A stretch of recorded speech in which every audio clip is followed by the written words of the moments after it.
everyone. Thank you so much for joining us for our virtual interview series. Every week, we have a new industry professional that we interview and learn lots of awesome knowledge to take back with us to learn how the industry works and gain some valuable advice. So if you would like to see our full guest lineup, you can go to our website. It's www.reachandteach.rocks, ROCKS.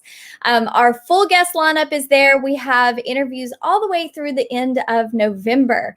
So before we get started, I do want to let you know that we will have a Q&A session at the end of the interview. So if you have questions for our guest, please drop them into the chat or comment section, and we'll make sure and get your questions answered at the end of the interview. So let's go ahead and get started. April, it is so nice to have you with us today. Great to be with you. Would you mind taking just a few minutes and introducing yourself, telling us who you are, what you do, and where you're from?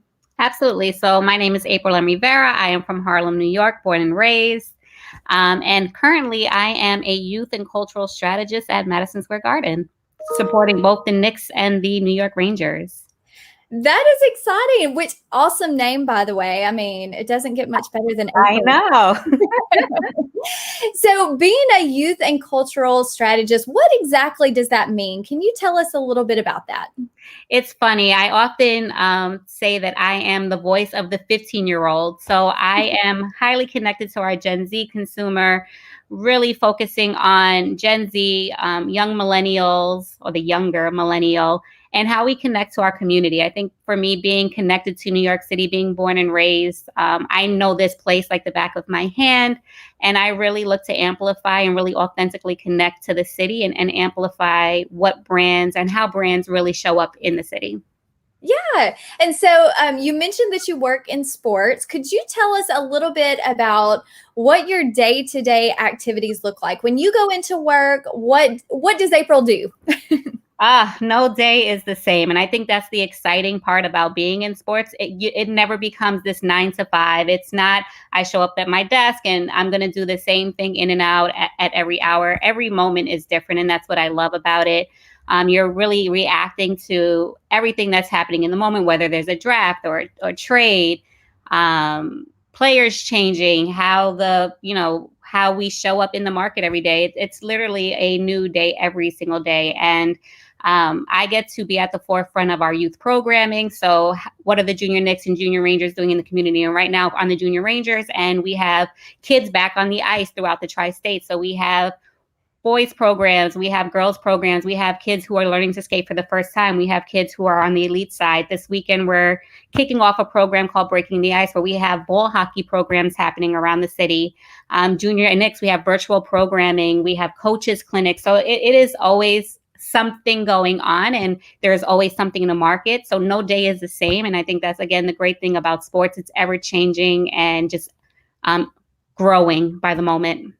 Yeah. So you mentioned the youth programs. I know in your title, you're a marketing strategist. Is that something like, are y'all constantly thinking about new programs to develop to really just kind of connect with the community? Is that the overall goal of what your job is? Absolutely. So how do we connect kids? At the bare minimum, we want to ensure that we're making the next Knicks fans, the next Rangers fans. And that really starts with our youth. How do we get kids involved in sports, stay in sports, especially young girls? On our junior Rangers side, we have girls programs. And we know so much that girls really drop out of sports for different reasons at 14 years old. So how do we start with our girls at 5 and really give them programs to then stay with us? We show them role models. We show them that there's empowerment through sports, and we get them to see the future and the longevity of being within sports and how that ties. If you may not want a career as a pro athlete, there's still so many careers within sports. And this is why this is a great amplification of that. Just to encourage girls and everyone to really get in love with sport and what sport can ultimately do for kids, for their futures. And then for community projects, it's really just being in the community and showing that, we are the backbone. MSG is the backbone of New York. And we show up everywhere through food donations, community donations, our Garden of Dreams foundations. So there's so much work that the overall MSG does within the community that we show up for every single day.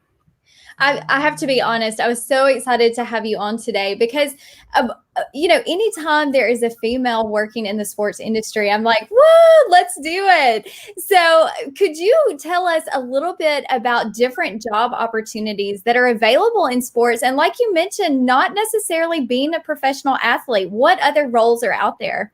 It's interesting. That's what actually brought me to MSG, because MSG Sports is ran by dynamic, strong women. And you often don't get to see that. So it's really empowering to be able to be in New York City and see our EVP of sports be a woman. Our head of marketing for the New York Knicks is a woman. Heads of event presentations women. And I think a lot of people don't realize all the different careers that go into sports. We need people to play the game, but we need people to market it. And that's what I help do and many others help do. We have people who run the arena as far as putting on the game, and that's our event presentation. We have people who work in sales, who ensure that we sell tickets to groups, that we work with our season ticket members. There are so many careers. And we have our legal teams. We have our Garden of Dreams Foundation. So again, there's just so many different tentacles, whether it's from a fan development and creating youth programs or marketing the team. We have player development roles. So we have people that work just with the players to market them, to ensure that they have everything we need. We have our trainers. We have our PR team that helps us go in the community and tell our stories on what we're doing. So there's so many different roles that you can do within sports. That doesn't mean you have to be on the court or on the ice. I love that. And, so many times students think that the only way to be in entertainment or to be in sports is to be the performer. But behind every athlete, behind every performer is thousands of team members that make it work. Absolutely. I laughed about that this year heading down to All-Star Weekend. I actually put a post up on Instagram, like standing behind RJ Barrett. And I was like, this is to everyone that makes this moment happen, because there's literally a team of us who work day in and day out to put up every social post and to put up every flyer you see. And when you go into Times Square and you see a large billboard, there is a team of creatives who are making that creative every day. It's so exciting. And thank you so much for talking about that. It's something that needs to be discussed, and it's something that students need to hear, all of the opportunities that are out there. So could you tell us a little bit about your journey of how you got to where you are today? It's funny. I really love my journey, because I think a lot of people get on and they say, I know I wanted to do this at a young age, and that's how they got there. And me, I wasn't as much. I was in college. I knew I loved sports. And I always say this story the same way. There's two things that I knew about me when I was younger. I was really into basketball. I played basketball, and I love sneakers. So somewhere in that, I had two passions, and I didn't know what that was for me growing up. And when I went to college, I went to St. John's University here in Jamaica, New York. And I ended up just getting a job at Best Buy while I was working. And I always say it the same way, like I blinked and 10 years later, I was still there. And I progressed through retail management. I did very well, and I kept growing within the company. And I was a general manager of a couple of stores, and, I was just progressing. But I knew I wanted to be within sports, and I didn't know what that meant. And I ended up finding a niche while I was there, and created an entire program called Live at Best Buy. And I'm a little older, so when the economy hit, or the economic recession hit back in 2008, stocks dropped. Best Buy was not in a great spot. Our stock had went from like $150 a stock to about $11, and we were on the brink of closing. And a big portion of this was the rise of the digital era. Best Buy stores were full of CDs and DVDs. People weren't buying them anymore. Everything was going digital. Napster was huge. So it was really about finding a way to get people to come back into the stores and interact with a new consumer, or a way a consumer was buying products. And I was able to create this entire platform that really took off, that ended up amplifying throughout the entire company, where we were working with local music artists and allowing them to come into the stores and perform within store. And then we were able to partner with a local studio and have them record their music. And we were then selling their music within the store. So we were bringing them in. We were working with their fans. We created at that time, it was a Facebook channel, but we were getting so many impressions on Facebook and YouTube. And this platform, again, just became massive, which ultimately led us to finding or taking over the theater, which was in Times Square. At that time, it was the PlayStation Theater, it was the Nokia Theater. It became the Live at Best Buy Theater, where then we launched so many different acts. And I was able to launch Drake's act within Best Buy. I was able to launch Nicki Minaj and NERD at the time. And we had all these artists now coming to Best Buy to launch their showcases. And these were nobody at the time. And look at Drake now, to think like I was part of him launching his music career. And we also launched the Beats platform. So Beats headphones at that time. We worked with Dr. Dre and Diddy to really put Beats into the marketplace. And at that point, I didn't know what I was doing. I knew I was doing a lot, but I didn't know that was grassroots marketing. And when I really had someone kind of step back and say, April, like, this is what you're doing and this is how you can amplify your career, I was like, all right. I ended up going back to school. I went to Columbia University and focused on sports marketing. And I think a big thing that I always tell students is no matter what career you have, gain competencies. So I had gained so many competencies just being a retail manager, but launching this platform, because I was ultimately working in entertainment marketing at the time, but still wearing my hat as a retail manager.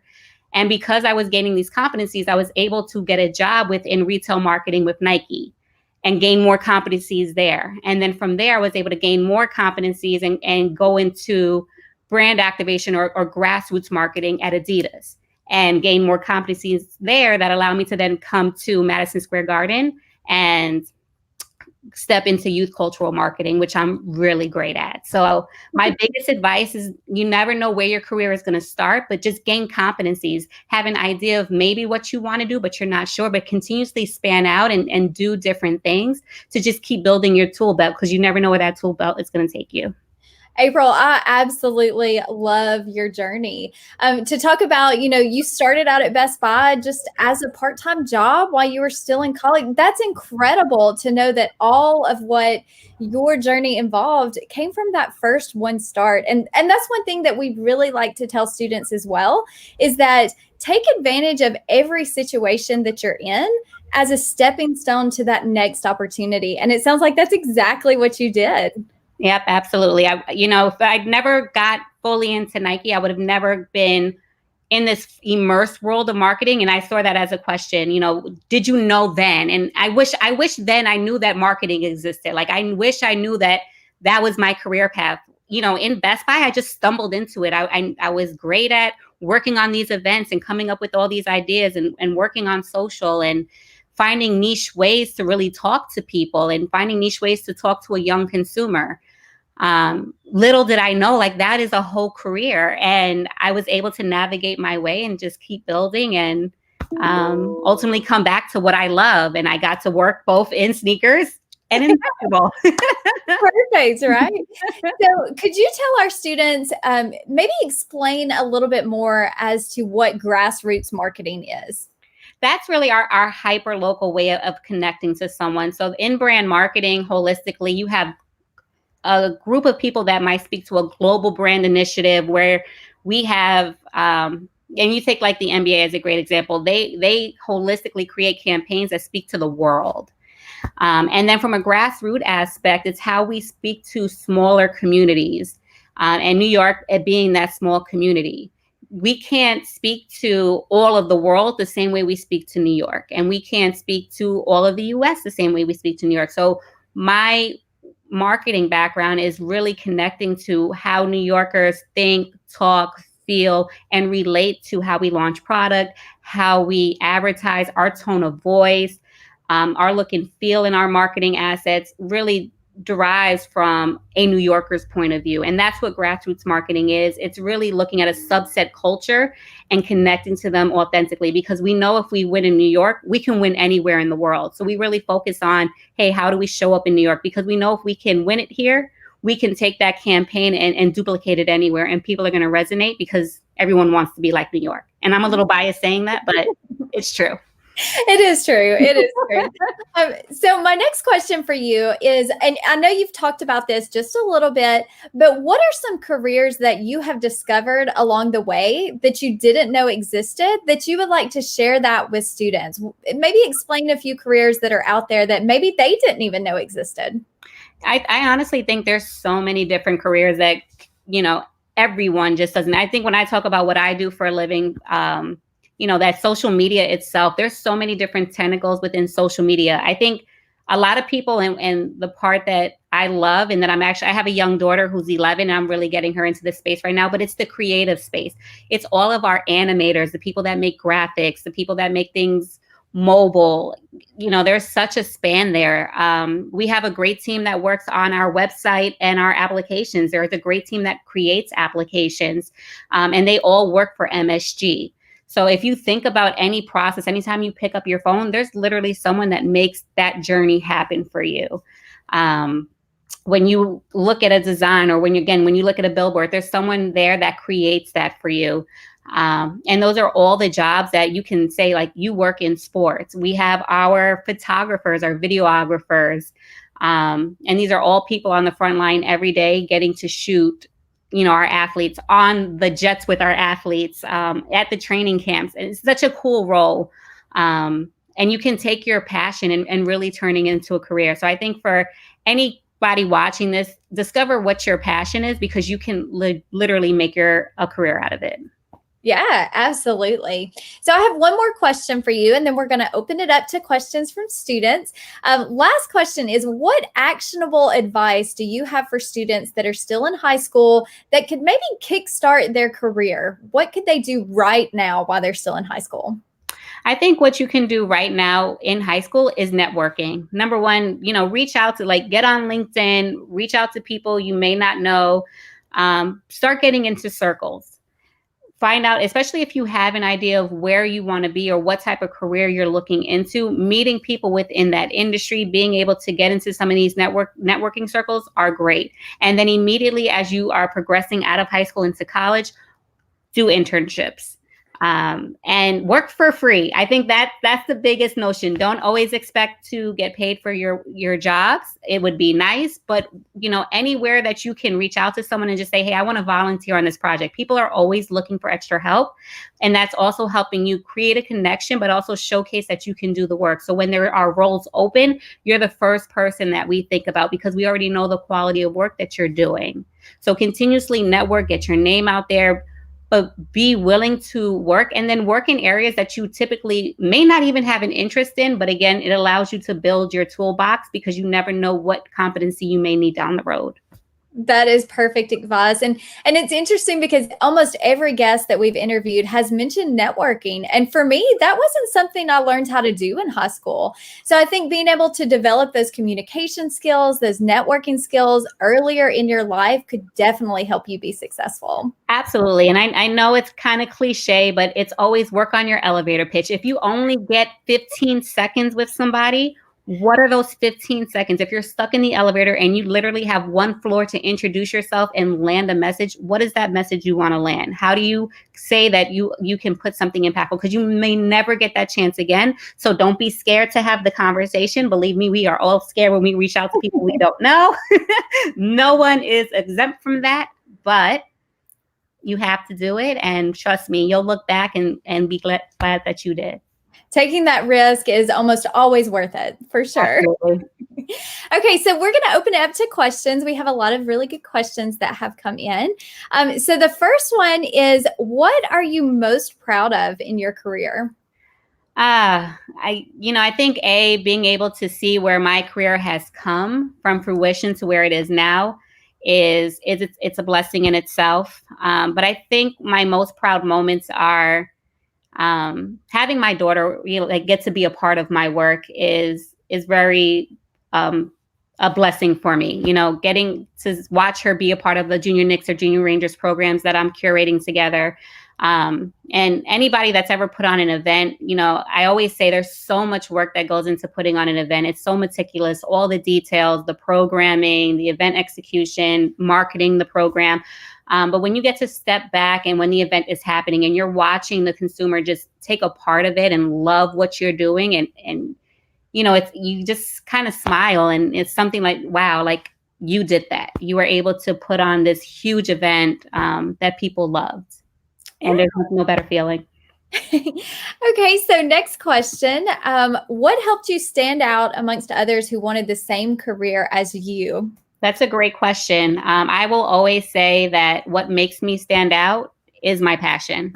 You are not going to get, you're going to get people that go into the room and say they work hard and that they, they're going to work 90 hours. I think we all do that.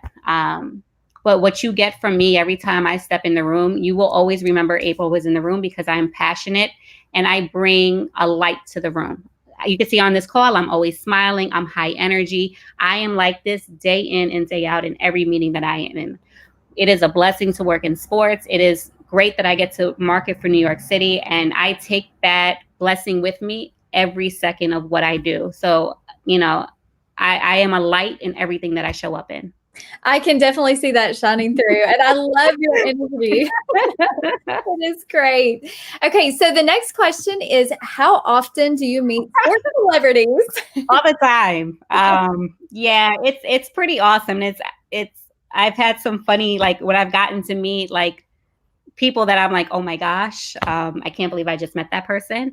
But it's great, like I have been around pretty much every icon athlete in the world. I've been around LeBron and I've activated Serena. I've activated around so many different people, Michael Jordan and Kobe. I've had the blessing to really be around and have the opportunity to market some of the greatest and best athletes of the world. And I'm around the Knicks when we're in season and getting to shoot with them and make video production with them. So it's fun, and it doesn't become work at that point. You're just kind of standing there like, oh, wait a minute, I'm with such and such, and it's cool. I bet you have to pinch yourself pretty often. Yeah, it's insane. So the next question is, what is an example of a challenge that you faced and how did you overcome it? Challenges. I think there's always going to be challenges at work, and specifically when it comes to youth marketing. Youth marketing often is not the main focus of the brands. Grassroots marketing sometimes isn't the focus of the brand. And I really have to find creative ways to work around budget issues and priorities. And if the priority is to go out and market this global brand campaign, and that's where all the resources are funded towards, I have to find ways to fund my projects, find partners, and bring my projects to life, sometimes on my own. But again, I think it's that passion, and I'm always going to find a way and get it done because I truly believe in the work that I do and the impact that it overall has for our kids in New York. And keeping that as my light is, or my direction is important to me. And I always find a way. Yeah. So next question is, what are some social media tips that you could give to students who want to build a brand? Social media tips. I think keep your social media clean. It's always whatever you post up, it's always going to be found. But the biggest is, I keep your social media authentic to you. I think sometimes people get caught up in trying to mirror their social media to be like someone else because that someone else has 60,000 followers. And it's like, well, I can do what this person is doing. It's no, what's going to make you amplify your brand is being authentic to you. And then while you're being authentic to you and you're naturally putting out that you like certain products, those brands are going to notice that and want to work with you more if you're looking to become a said influencer. Because it's authentic and it's true and it's natural and it's organic, and organic is the main word, and it's not forced. So I would always say keep your channel very true to whom you are. And if you're trying to be an influencer, those brands will come. That's such good advice. And sometimes it's hard when you see other people being successful and trying to mirror that. Yep. Next question that we have is, how is marketing for clothing brands or sneaker brands different than sports teams?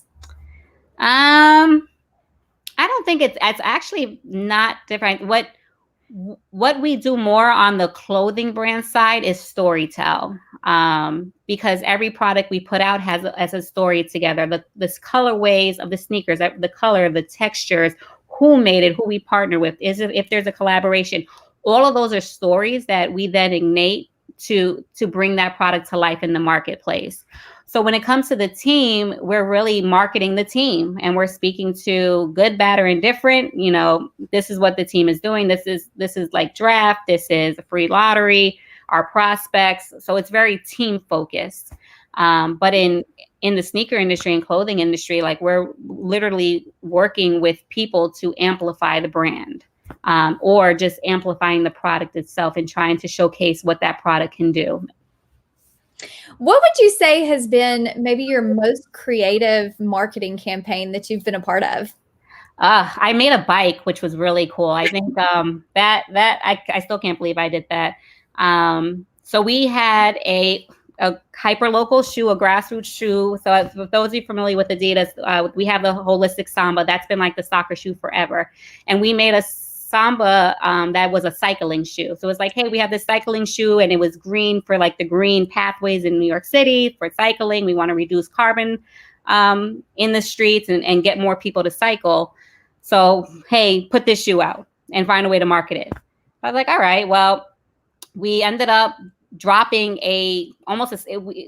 net cost of the bike was like a $700 bike. So you got a $700 bike for free when you bought this sneaker. And it was in the offset of getting people to get on bikes. So we gave away bikes. We designed, like I literally made this bike from bottom to top, designed it. There was an Adidas decal on it. We made helmets. You were able to design clothing with all these different bike rules and different things. So I think for like a campaign wise, being able to create a bike and give away an entire bike for free with a shoe was incredible, because the shoe was like $50, but you got a $700 bike for free. So in talking about that, like, how does that work with marketing? When you spend so much money on these marketing efforts, is there a return? I mean, obviously there is if it's effective, but can you explain how that works to students? So I think that's the interesting part of brand marketing, right? And you're always going to run into this conundrum sometimes of we have to make sales and we look to make money, absolutely. But understanding that brand marketing, sometimes it's about heroing the brand, knowing that you're going to make these splashes in order to hero the brand for longer sales. Because now those people who were able to walk with that bike had an experience with Adidas, and now they might go buy Adidas for the next 30 years of their life. So now we're getting residual revenue from all the times that they're now shopping with us, because they may have never shopped with us before because of this moment. So yes, there are targeted sales goals you have to make. And sometimes those compete against each other, especially in hard times like this, like COVID-19, where revenue areas are down. You might not see as many brand marketing activations that really help just to hero the brand and make the brand very cool, that sometimes don't make a lot of money, but it's, again, that long-term play of brand awareness and shopping with the brand for a long time, rather than these quick hits of we're going to put out this Kanye sneaker and know that we're going to sell it out in 10 seconds. And that's going to make us immediate money. And we don't need any bells and whistles around that. We just need to show what it is and sell it, rather than how do we make the brand cool for years to come. And that's why they use influencers, because they're locked into the brand and will continuously showcase the product, and people want to be like these people. So they'll hero for us. Yes, I love that term, hero the brand. Creating that brand loyalty is so important. So we have time for one more question. Knowing what you know now, would you change anything about your career or your journey? No. I love the fact, and I think that's the biggest part, that I love doing these, because I feel like kids sometimes, especially today, because there is so much access to information, you feel like you have to have a certain pathway to get to where you want to be. And mine wasn't. And I feel like some people feel like if they don't reach it by a certain age, they're unsuccessful. It literally takes one day to change your entire trajectory. So do not put so much emphasis on time, on career, on titles. Things can change in a moment, and just you have a vision, keep your vision and keep chugging towards it. I absolutely have loved speaking with you today. Is there anything that you would like to add, or last minute advice for students before we go? Last minute advice, again, be authentic to yourself. I would not be where I am today if it wasn't. I always say that the three things that have gotten me to where I am today is I'm a great mom. I put my daughter first, but I think about her every time I make a program or help market a program. And how would I speak to myself as a mom? And how would I know that she wants to be speaking to as a child, right? I love this city. I started with that. I really show up every day to ensure that we're doing everything we can to continuously amplify New York. And I love sports. And And, those three things keep a smile on my face. And, nothing's ever, we're not solving for Cold War. We're marketing the Knicks and the Rangers. So it's fun every day. Oh, I love it. I think we've had such tremendous insight and knowledge from you today. And I cannot thank you enough for being with us. No, thank you. Thank you for all of our students who tuned in to listen. Don't forget, we have new guests every single week. So be sure and join us next week as well.